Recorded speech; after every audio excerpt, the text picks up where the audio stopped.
Hello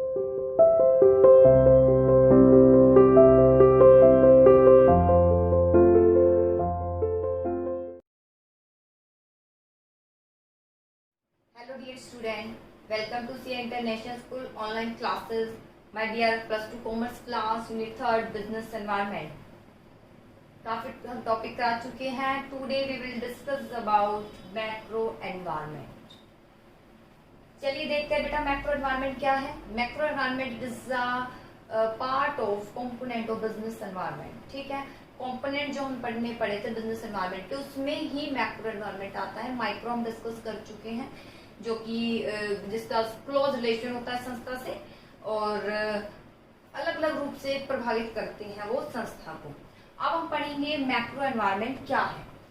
macro environment means the environment, इसका अभिप्राय वह एनवायरनमेंट है विच इंक्लूड दोज फैक्टर, जिसमें वह फैक्टर शामिल है which have distant relation with the business. Macro environment का डिस्टेंस रिलेशन है, दूर का रिलेशन होता है बिजनेस से दूर दूर तक. मीन्स बहुत दूर होते हैं, बिजनेस से क्लोज नहीं होते, बिजनेस पर बहुत ज्यादा अचानक ही प्रभाव डाल देते हैं, सबको समान रूप से प्रभावित कर देते हैं. ठीक है, इसमें include this factor which have distance relation with business. They influence all the business unit almost in the same way. ये सारे ही बिजनेस यूनिट को प्रभाव डालते हैं. इन द सेम वे याद कर लेना, सारे ही बिजनेस यूनिट को सेम वे से प्रभावित करते हैं, एक ही तरीके से प्रभावित करते हैं. लेकिन माइक्रो में अगर हम देखें, वो अलग अलग तरीके से प्रभावित कर रहे थे अलग अलग ऑर्गेनाइजेशन को, लेकिन ये सभी को एक ही सेम वे से प्रभावित करते हैं. इन्हें बोलते हैं मैक्रो एनवायरनमेंट. मैक्रो पढ़ते हो बुक, मैक्रो यानी बड़े लेवल पर अध्ययन, माइक्रो मतलब छोटे स्थान पर अध्ययन. यानी माइक्रो यानी छोटे स्तर पर प्रभाव डालते हैं और ये मैक्रो बड़े लेवल पर हमें प्रभावित करते हैं.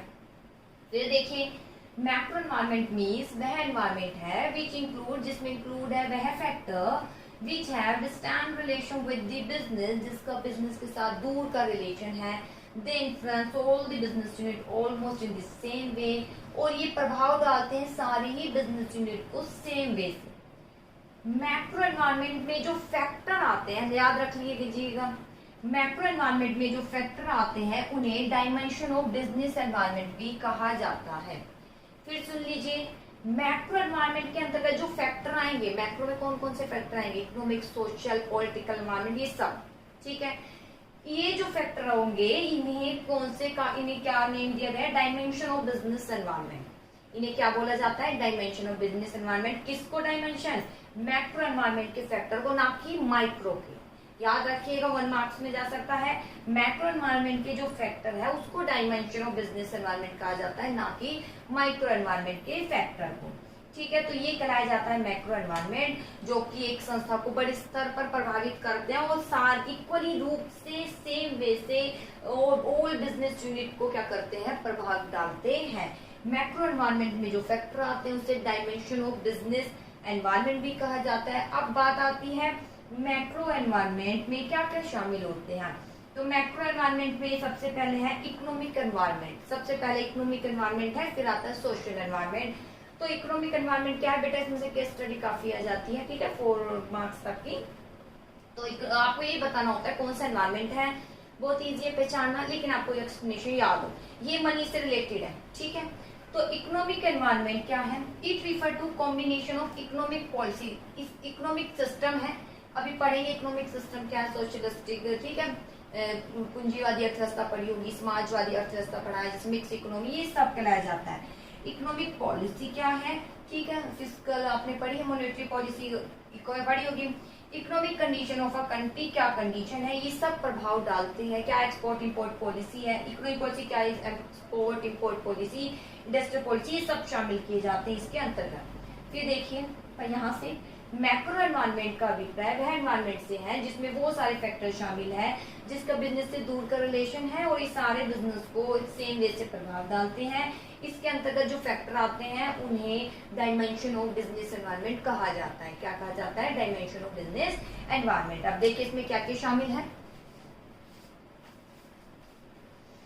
मैक्रो एनवायरनमेंट टूल किट भी सेम ही है जो मैंने अभी पढ़ाई है. डायमेंशन ऑफ बिजनेस एनवायरनमेंट में क्या है, डायमेंशन बिजनेस एनवायरनमेंट मतलब जो कि जिसमें जो फैक्टर है, कौन से फैक्टर, जो मैक्रो एनवायरनमेंट के फैक्टर है। इसमें सबसे पहले आता है इकोनॉमिक एनवायरनमेंट क्या है। It refer to combination of, देखें, economic environment consist of economic system, इसका अभिप्राय इकोनॉमिक सिस्टम, दूसरा इकोनॉमिक पॉलिसी, इकोनॉमिक कंडीशन है जो हमारी कंट्री में प्रिवेल रहती है।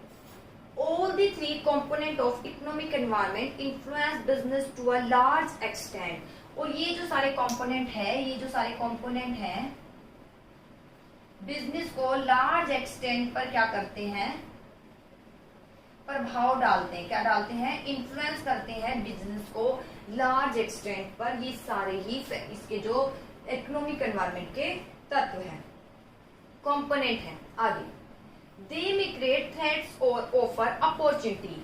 ये जो सारे कंपोनेंट है इकोनॉमिक सिस्टम, पॉलिसी, ये थ्रेट्स भी उत्पन्न करते हैं और क्या उत्पन्न करते हैं? अपॉर्चुनिटी। क्या उत्पन्न करते हैं? अपॉर्चुनिटी। ये थ्रेट्स भी उत्पन्न करते हैं और अपॉर्चुनिटी भी उत्पन्न करते हैं। किसके लिए? संस्था के लिए। संस्था के लिए चुनौती भी उत्पन्न हो जाती है और थ्रेट्स भी उत्पन्न हो जाते हैं कि किस तरीके से इसको हैंडल किया जाए। देखिए आगे, the businessman must understand the force of economic environment so that threats may be avoided and opportunity may be encashed यानी smart। देखिए क्या बोला है, इसलिए बिजनेसमैन को टाइमली ध्यान देना चाहिए, स्कैन करना चाहिए, नजर रखनी चाहिए इस इकोनॉमिक एनवायरनमेंट पर। इसलिए जो एक बिजनेसमैन है उसको टाइमली स्कैन करना चाहिए इस इकोनॉमिक एनवायरनमेंट पर, ताकि वो आने वाली जो चुनौती है, थ्रेट जो है, उसका सामना कर सके और अपॉर्चुनिटी का क्या उठा सके? लाभ उठा सके। लेकिन कब होगा? जब वो इस पर कॉन्स्टेंट क्या रखेगा? आइस रखेगा। अब बहुत देर से हम पढ़ रहे हैं इकोनॉमिक सिस्टम, पॉलिसी, कंडीशन, होती क्या है ये आपको समझ ही नहीं आया होगा। चलिए अब देखते हैं, अब आ जाएगा समझ। मेजर एलिमेंट जो इकोनॉमिक एनवायरनमेंट के हैं, क्या क्या एलिमेंट शामिल है? सबसे पहले इसमें एलिमेंट शामिल है इकोनॉमिक सिस्टम। क्या शामिल है? इकोनॉमिक सिस्टम, जैसे मैंने यहाँ बताया है। ये सबसे पहले शामिल है इकोनॉमिक सिस्टम। देखिए इकोनॉमिक सिस्टम क्या क्या है। Economic system such as socialistic economic system, capitalistic economic system and mix economic system. इसमें क्या क्या शामिल है पढ़ चुके हो आप, ठीक है। कैपिटलिस्टिक, और ये आपके माइक्रो में भी, वो आपकी जो है इकोनॉमिक्स में भी है कैपिटलिस्टिक। इसके बाद आता है लिस्टिक, सोशलिस्टिक एंड लास्ट है मिक्स इकोनॉमिक सिस्टम। कैपिटलिस्टिक पूंजीवादी अर्थव्यवस्था कहा जाता है। पूंजीवादी अर्थव्यवस्था मतलब कि यहाँ पर what to produce, how to produce, when to produce, what, how और व्हेन टू प्रोड्यूस, सारे डिसीजन किसके द्वारा लिए जाते हैं?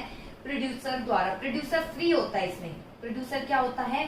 फ्री होता है। क्या उत्पादन करना है, कैसे उत्पादन करना है और किसके द्वारा, किसके लिए उत्पादन करना है, अमीर के लिए, गरीब के लिए। आप इकोनॉमिक्स में पढ़ेंगे इसकी डिटेल, यहाँ डिटेल की जरूरत नहीं है, बस थोड़ा सा बता देती हूँ। कैपिटलिस्टिक इकोनॉमी जिसमें व्हाट, हाउ, फॉर होम, किस डिसीजन सारे प्रोड्यूसर द्वारा खुद इंडिपेंडेंटली रूप से लिए जाते हैं, जैसे कि यूके, यूएसए, यहाँ पर यही जो है पाई जाती है सिस्टम। इसके बाद आता है सोशलिस्टिक इकोनॉमी। सोशलिस्टिक इकोनॉमी क्या होती है? जिसमें what, how, when, for home decision किसके द्वारा लिए जाते हैं? गवर्नमेंट द्वारा।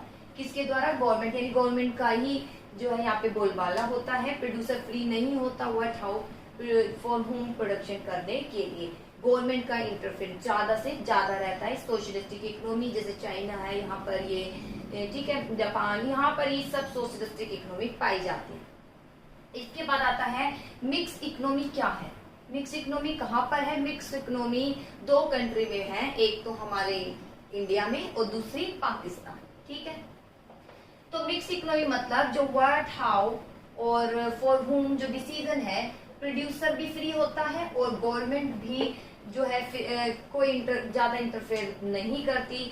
गवर्नमेंट क्या उत्पादन करना है, कैसे और किसके लिए, वो जो है इसका ध्यान रखती है। और प्रोड्यूसर भी फ्री होता है, क्या उत्पादन करना है, कैसे करना है, इसकी डिटेल तो आप इकोनॉमिक्स में पढ़ेंगे। थोड़ा बहुत मैंने आपको बता दिया है। कैपिटलिस्टिक जिसे आप कह सकते हैं प्रोड्यूसर इकोनॉमी बोलते हैं। प्रोड्यूसर फ्री होता है, इसे फ्री इकोनॉमी भी कह सकते हैं। फ्री होता है, इसमें फ्रीडम काफी मिल जाती है प्रोड्यूसर को, क्या उत्पादन करना है, कैसे करना है, किसके लिए।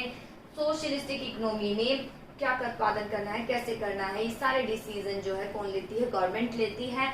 और मिक्स इकोनॉमी जो हमारे यहाँ पर है, आपको पता होना चाहिए आपके यहाँ पर कौन सी इकोनॉमी है, जहाँ पर वर्ड हाउस ये सब डिसीजन जो है प्रोड्यूसर फ्री होता है अलग अपनी डिसीजन लेने के लिए, और गवर्नमेंट फ्री होती है अपनी डिसीजन लेने के लिए। तो इसे बोलते हैं इकोनॉमिक सिस्टम। तो ये भी प्रभाव डालती है बिजनेस को। सिस्टम क्या है, क्या प्रोड्यूसर फ्री है या गवर्नमेंट का ज्यादा से ज्यादा हस्तक्षेप है, या प्रोड्यूसर और गवर्नमेंट दोनों ही अपने अपने तरीके से वो कर सकते हैं।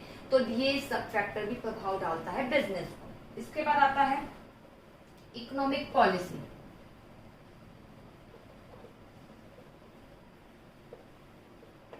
देखिए इकोनॉमिक पॉलिसी क्या है। Economic policy such as policy है export import policy,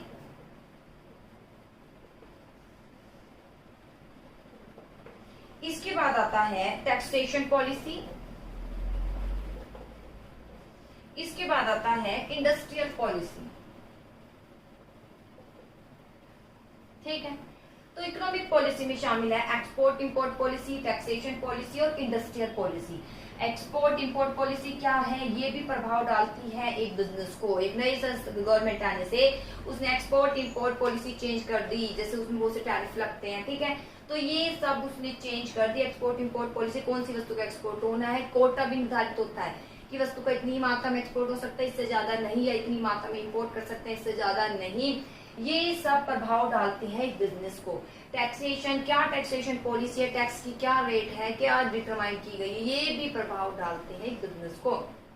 industrial policy, industrial policy बनाई जाती है इंडस्ट्रियल की ग्रोथ के लिए। इस इंडस्ट्रियल पॉलिसी मतलब कुछ रूल रेगुलेशन निर्धारित करना है इंडस्ट्री के लिए, जो कि इंडस्ट्री को फॉलो करने होते हैं। ठीक है, जैसे प्राइवेट है, पब्लिक है, स्मॉल स्केल इंडस्ट्री जो कही जाती है, तो ये सभी के लिए जो है पॉलिसी बनाई जाती है।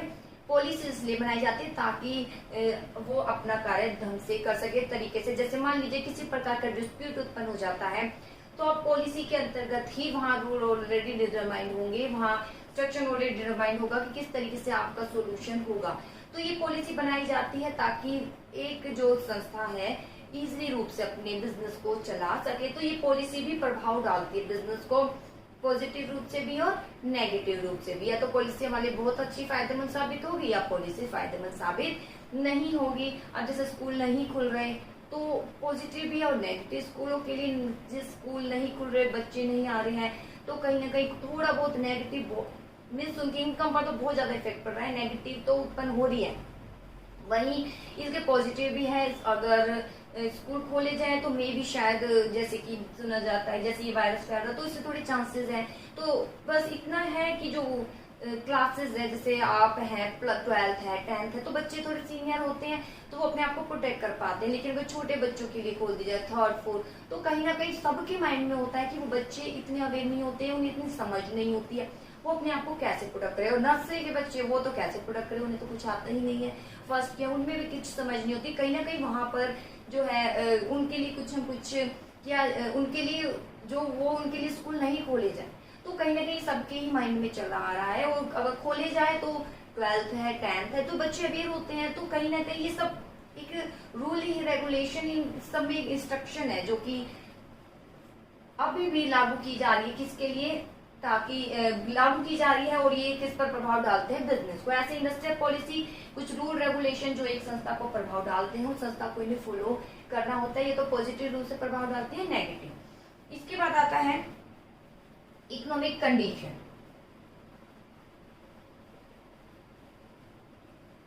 इकोनॉमिक कंडीशन में क्या क्या शामिल है, सबसे पहले शामिल है नेशनल इनकम। आपने पढ़ लिया होगा चैप्टर अपने मैक्रो में, national income, general price level, और अगला है रेट ऑफ इंटरेस्ट। ये भी प्रभाव डालते हैं एक बिजनेस को। देखिए इकोनॉमिक कंडीशन, नेशनल इनकम आपने पढ़ लिया है जी, ग्रोस डोमेस्टिक प्रोडक्ट, कितनी वस्तु बनती है, बिकती है और किस तरीके से जो है वो आय का एक साधन बनती है, वो ठीक है वो कहलाई जाती है। नेशनल इनकम में क्या रोल है हमारे बिजनेस का, ठीक है। जनरल प्राइस लेवल क्या है, अब इंक्रीज हो रहे हैं, प्राइस डिक्रीज हो रहे हैं, रॉ मटेरियल के प्राइस इंक्रीज हो रहा है तो हम जब प्रोडक्ट बनाएंगे तो इंक्रीज प्राइस पर ही वो बिकेगा। रेट ऑफ इंटरेस्ट, अगर लोन ले रहे हैं तो कितना हमें इंटरेस्ट देना पड़ेगा, क्या इंटरेस्ट की रेट चल रही है, ये सब प्रभाव डालते हैं बिजनेस को। बिजनेस को चलाने के लिए लोन तो लेना ही पड़ेगा, वो जब लोन लेंगे तो हम देखना पड़ेगा हमें कितना इंटरेस्ट है, रेट ऑफ इंटरेस्ट क्या चल रहा है, ठीक है। तो ये सब प्रभाव डालता है किसको, बिजनेस, एक बिजनेस को। ये सब किस में शामिल होते हैं, बिजनेस एनवायरनमेंट में। ध्यान रखना पड़ता है बिजनेस को इन पर, ताकि लंबे समय तक सरवाइव कर सके, ठीक है। तो ये कहलाई जाती है नेशनल इनकम शामिल है, जनरल प्राइस लेवल है, रेट ऑफ इंटरेस्ट है, ये सब शामिल किए जाते हैं इकोनॉमिक कंडीशन में। इसके बाद आता है impact of economic environment on business. देखिए इम्पैक्ट क्या है, हाँ जी, impact of economic environment on business निम्नलिखित प्रकार से जैसे ये इम्पैक्ट डालते हैं।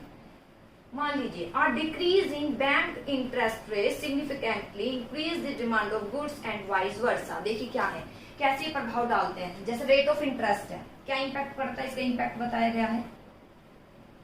डिक्रीज इन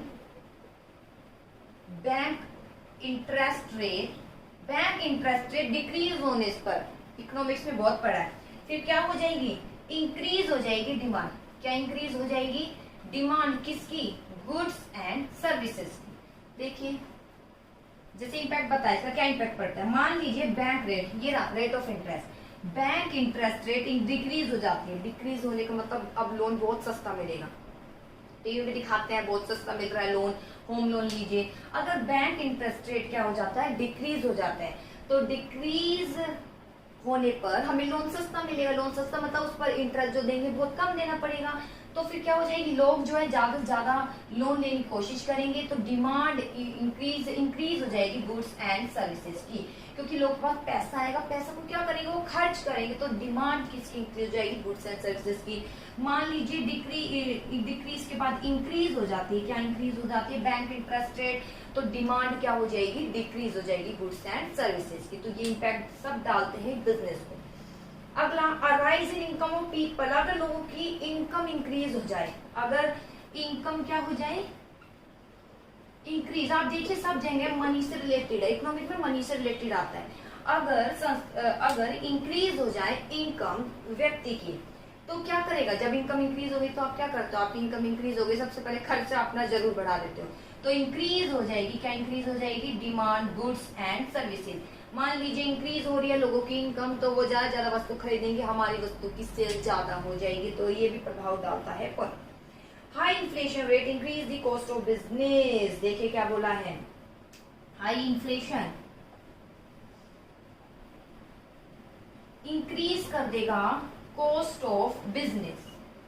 कैसे, इन्फ्लेशन बढ़ रहा है, इन्फ्लेशन मतलब महंगाई हो रही है, महंगाई होगी तो रॉ मटेरियल भी महंगा मिलेगा, ठीक है। लेबर को भी जो है वेजेस ज्यादा देनी पड़ेगी, जो वस्तु बनकर तैयार होगी तो वो भी महंगी हो जाएगी, तो इट मींस बिजनेस की कॉस्ट, यानी बिजनेस में जो वस्तु बनी है, प्रोडक्शन हुआ, उसकी कॉस्ट हो जाएगी इंक्रीज। या और दूसरा वे से देखिए, अगर इन्फ्लेशन है तो इन्फ्लेशन में जो लोन मिलता है, लोन भी कैसे मिलता है, हाई रेट ऑफ इंटरेस्ट से।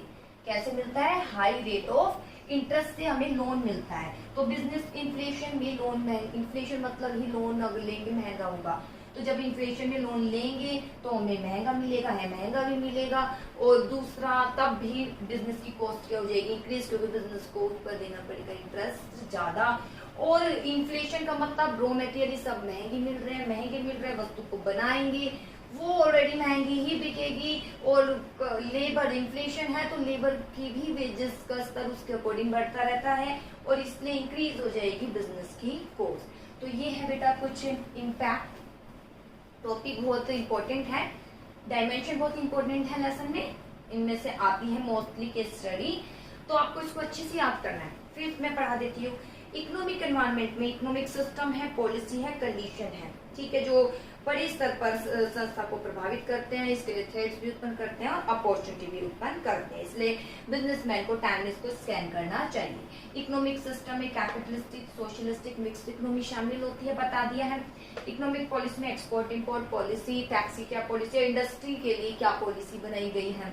इसके बाद इकोनॉमिक कंडीशन, ठीक है, इंडस्ट्रियल पॉलिसी जैसे रियायत भी दी जाती है, बहुत सी छूट दी जाती है पॉलिसी के अंतर्गत, आपको छूट दी जाएगी, तो ये सब इंडस्ट्रियल पॉलिसी में शामिल हो जाता है।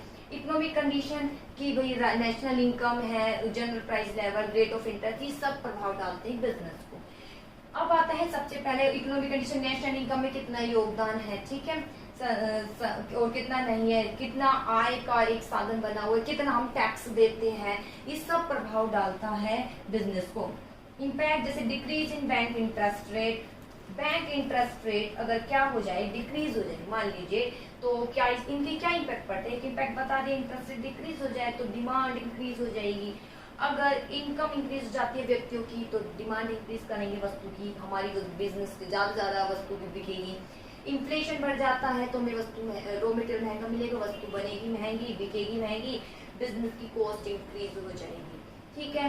तो ये सभी फैक्टर प्रभाव करते हैं हमारे बिजनेस को, बिजनेसमैन को इनको स्कैन करना चाहिए, नजर रखनी चाहिए, नजर नहीं रखेगा तो लंबे समय तक नहीं देख पाएगा। आई होप टॉपिक समझ आया होगा और आप इसको अच्छे से करने की कोशिश भी करेंगे। कोई भी प्रॉब्लम हो तो आप पूछ सकते हैं। ओके।